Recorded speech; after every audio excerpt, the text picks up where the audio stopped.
Vi vil gerne have jer alle sammen til at høre det her. Trygve, som blev bortført for 8 år siden, han har identificeret det som den lyd, han hørte døgnet rundt, da han blev holdt fanget. Det er det eneste spor, vi har lige nu på, hvor at børnene de kan være.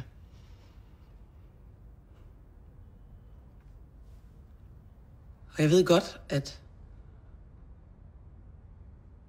der er en chance for, at vi ikke finder dem.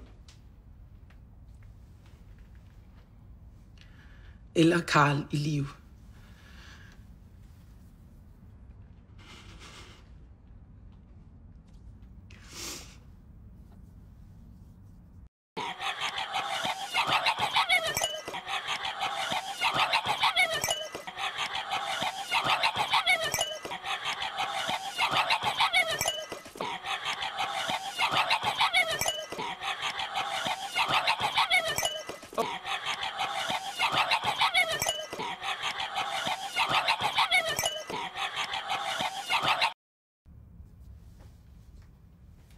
Ja, vi har udelukket forskellige typer fabrikker indtil videre. Uden en generator?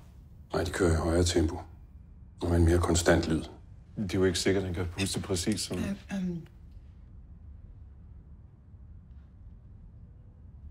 Altså, du sagde, der var nede ved et bådehus. Så det er nede ved vandet, ikke? Jo. Jeg tror, jeg ved, hvad det er.